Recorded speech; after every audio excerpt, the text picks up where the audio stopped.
अच्छा, हाइपरथायरॉयडिज्म के इसके डिफरेंट कॉजेज़ हैं, हम बारी बारी सबको डिस्कस करेंगे। पहले मैं क्लिनिकल फीचर्स देती हूँ। क्लिनिकल फीचर्स क्या हैं? जनरली आपको क्या मिलेगा इसमें? हाइपरथायरॉयडिज्म में उसका वेट लॉस होगा डिस्पाइट इंक्रीज इन एपेटाइट और हीट इंटॉलरेंस। स्किन पर आपको क्या मिलेगा? स्वेटी होगी स्किन और प्रूराइटस, ठीक है, स्वेटी स्किन प्रूराइटस हो सकता है, और टिबिया के पीछे एडिमा होगा, प्री टिबियल मैक्सिडिमा, ठीक है, स्वेटी प्रूराइटस, प्री टिबियल मैक्सिडिमा और पामर इरिथमा होगा। हार्ट पर आप हार्ट के देखें, मैंने बोला था उसमें हाइपोथायरॉयडिज्म में डायस्टोलिक हाइपरटेंशन थी, लेकिन यहाँ पर हाइपरथायरॉयडिज्म में सिस्टोलिक हाइपरटेंशन होगी, टेकीकार्डिया होगा। न्यूरोलॉजिक में वही एंजाइटी, ट्रेमर्स, ठीक है, anxiety, hyperreflexia, irritability, tremors, GLONASS भी होगा। रिप्रोडक्टिव में उसमें मैंने क्या बताया था? उसमें मैंने बोला था मेनोरेजिया ज़्यादा ब्लीड होती है हाइपो में, और हाइपरथायरॉयडिज्म में थोड़ी हो जाती है। Oligomenorrhoea, infertility, importance. जीआईटी में हाइपर डेफिकेशन, डायरिया। ऑक्यूलर में ग्रिटीनेस, डिप्लोपिया, लिड रिट्रैक्शन और लिड लैग। अच्छा, आपने पता कि ग्रेव्स डिजीज़ में क्या होता है कि हाइपरथायरॉयडिज्म में होता है बेसिकली, जैसे कि हाइपोथायरॉयडिज्म मैंने कहा था HLA-DR3 और DR5 से होती है। ग्रेव्स डिजीज़ जो है HLA-DR3 जीन और HLA-B8 से रिलेटेड है, ज़्यादा फीमेल्स में होती है 30 से 50 ईयर्स में। पैथोजेनेसिस क्या है? ग्रेव्स डिजीज़ में हमारे पास थायराइड स्टिमुलेटिंग एंटीबॉडीज़ इम्यूनोग्लोबुलिन, ठीक है, थायराइड स्टिमुलेटिंग इम्यूनोग्लोबुलिन बनेंगी, ये आकर TSH रिसेप्टर्स पर लग जाएंगी और TSH रिसेप्टर्स पर लगकर उसको मिमिक करेंगी और वो T3 और T4 रिलीज करेगा और हाइपरथायरॉयडिज्म हो जाएगा। क्लिनिकल फीचर्स ग्रेव्स डिजीज के वही हैं सारे जो अभी मैंने जनरल बताया हाइपरथायरॉयडिज्म में, लेकिन इस पे गॉइटर भी होता है, ठीक है, डिफ्यूज नॉन टेंडर। एक्सोफिथेलमोस होगा जिसमें exophthalmos, lid lag and lid retraction, हर तरह के हाइपरथायरॉयडिज्म में। और एक्सोफथेलमोस यानी कि प्रोप्टोसिस, ये सिर्फ ग्रेव्स डिजीज में होती है। ये क्यों? क्योंकि इसमें टी सेल इन्फिल्ट्रेशन होगी, पहले टी सेल्स वहाँ पर आएंगे, ठीक है, टी सेल्स वगैरह आए, उसने बाकी और सेल्स वगैरह को भी बुलाया, वहाँ पर गैग्स भी आ गए जिसने कोलेजन वगैरह सिक्रीट किया, एडिपोसाइट्स आ गए, तो और फिर तो क्या हो गया? टी सेल्स आए, गैग्स आ गए, एडिपोसाइट्स वगैरह आ गए, इंक्रीज नंबर ऑफ एडिपोसाइट्स, और एडिमा हो गया मसल्स का, एडिमा ऑफ एक्स्ट्राओक्यूलर मसल्स। तो ये इसकी वजह से ये वो सारी मसल आगे से बढ़ गई, तो एक्सोफिथेलमोस प्रोप्टोसिस हो गया। इन्फिल्ट्रेटिव डर्मोपैथी, गॉइटर, एक्सोफिथेलमोस, बाकी तो वही सारे फीचर्स, गॉइटर, एक्सोफिथेलमोस, इन्फिल्ट्रेटिव डर्मोपैथी। इन्फिल्ट्रेटिव डर्मोपैथी का क्या मतलब है कि हमारे पास जो है ना, ये जो गैग्स मैंने बोले, मैंने कहा पहले टी सेल्स आए, फर्दर फिर वहाँ पर गैग्स भी आ गए, गैग्स ने कोलेजन वगैरह सिक्रीट किया और एडिपोसाइट्स भी आ गए और फिर फर्दर एडिमा हो गया।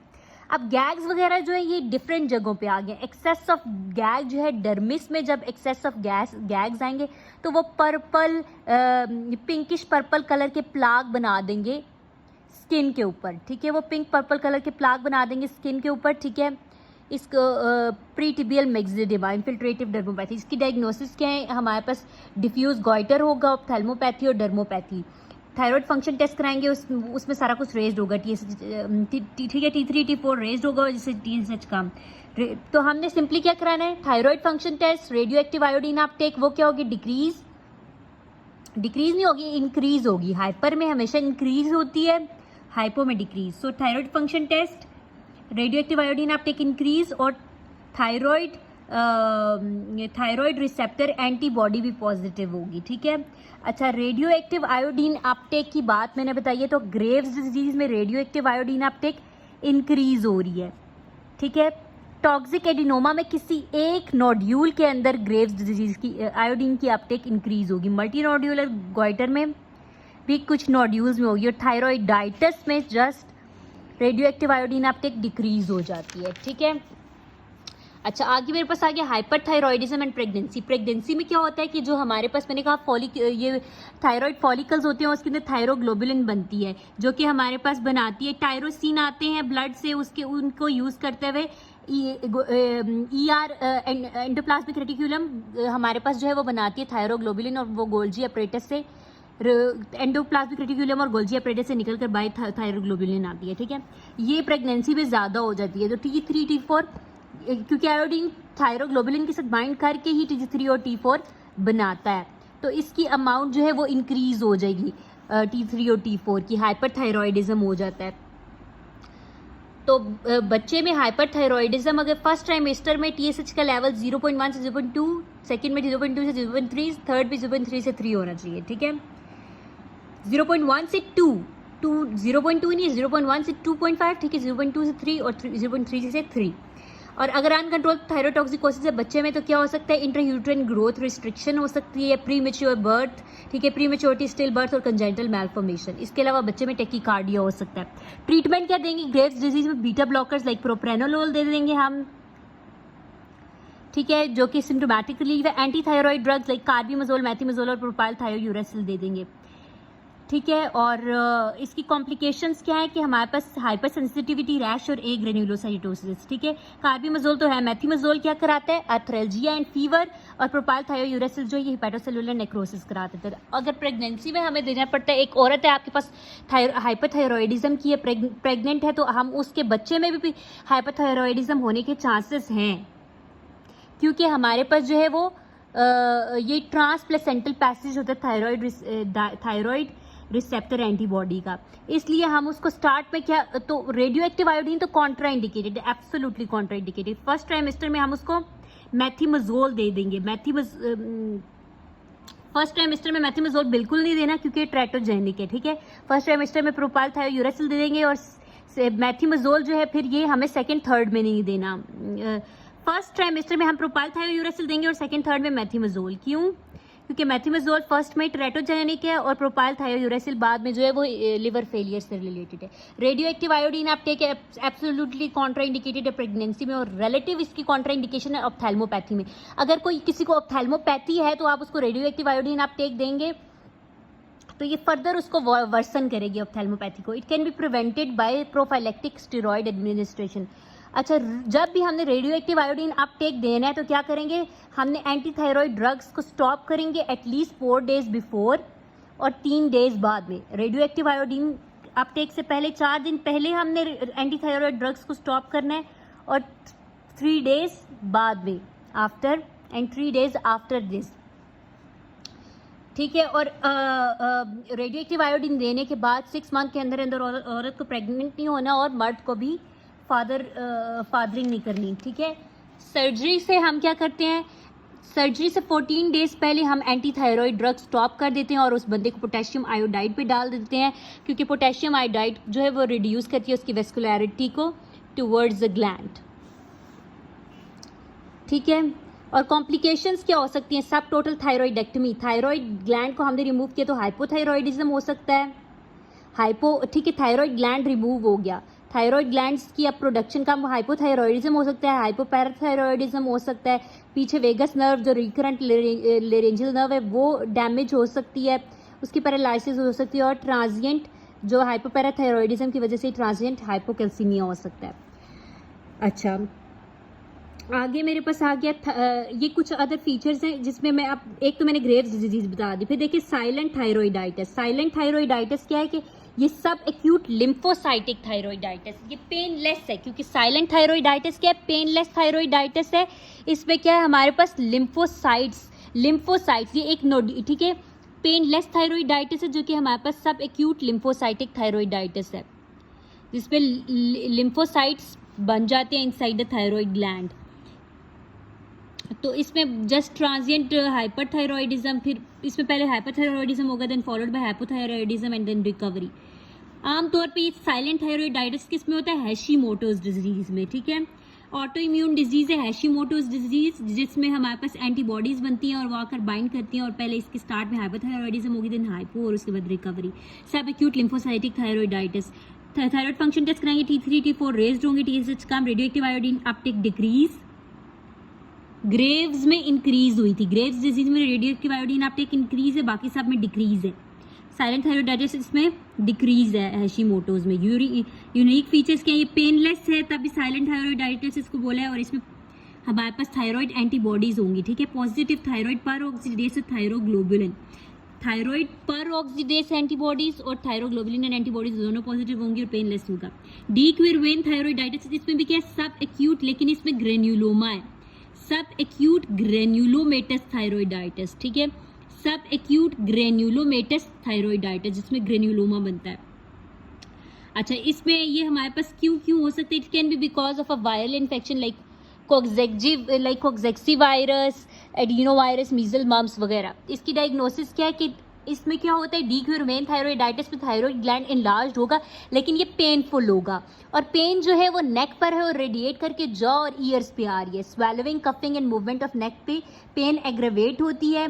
20 से 40 ईयर्स की जो है वो फीमेल्स अफेक्ट होती हैं। हाइपरथायरॉयडिज्म, इसमें भी वही है, hyperthyroidism followed by hypothyroidism and then recovery.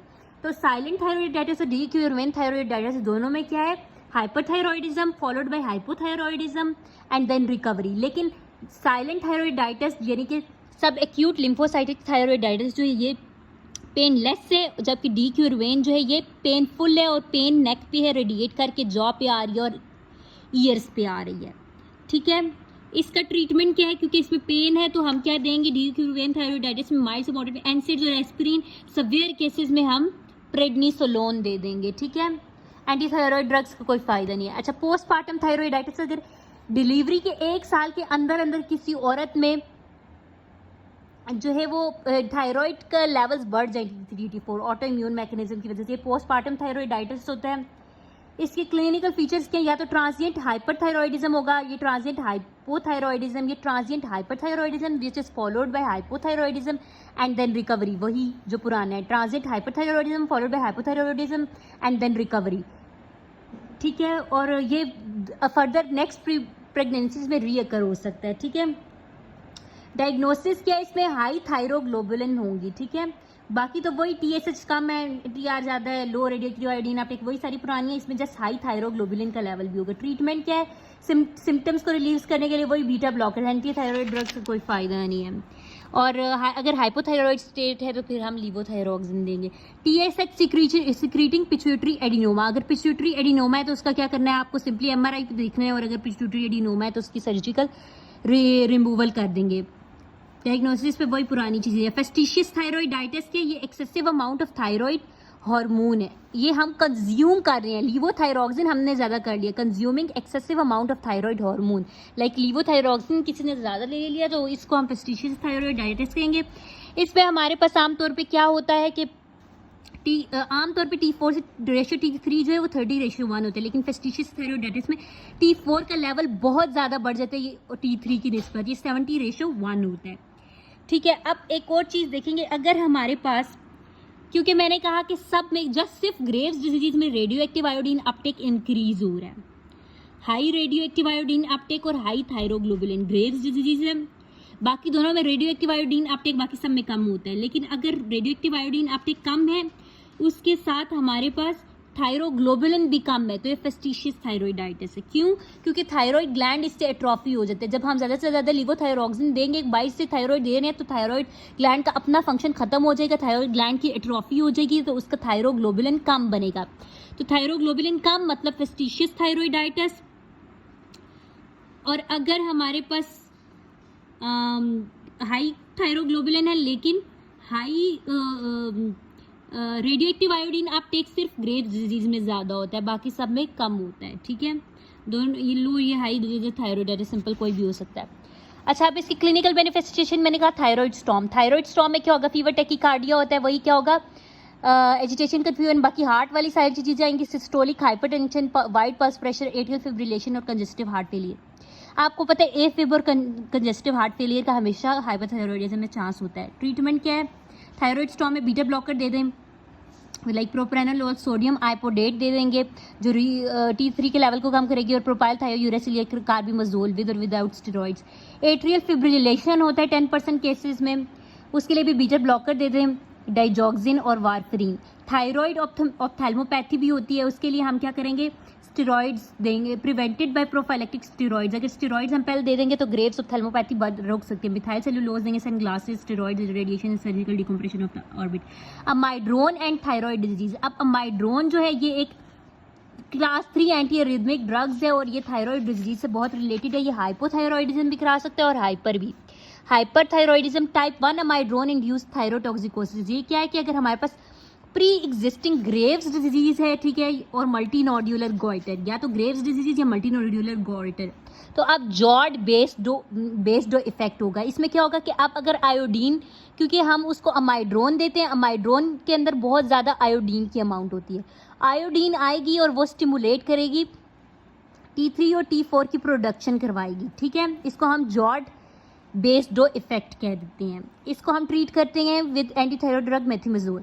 दूसरा क्या है, टाइप 2 अमाइड्रोन इंड्यूस्ड थायरोटॉक्सिकोसिस में क्या होता है कि इसमें क्या है कि हमारे पास ये कोई भी प्रीवियस थायराइड डिजीज होगी। इसमें क्या होगा, अमाइड्रोन आकर फॉलिक्यूलर सेल्स जो है इसको डिस्ट्रॉय करेगी और इसके अंदर जो पहले से, क्योंकि प्रीवियस थायराइड डिजीज है तो T3 T4 की अमाउंट पहले ही इसमें फॉलिक्यूलर सेल्स के अंदर भरी हुई होगी, ये डिस्ट्रॉय होगा फॉलिक्यूलर सेल्स, तो वो सारी रिलीज हो जाएंगी T3 एंड T4।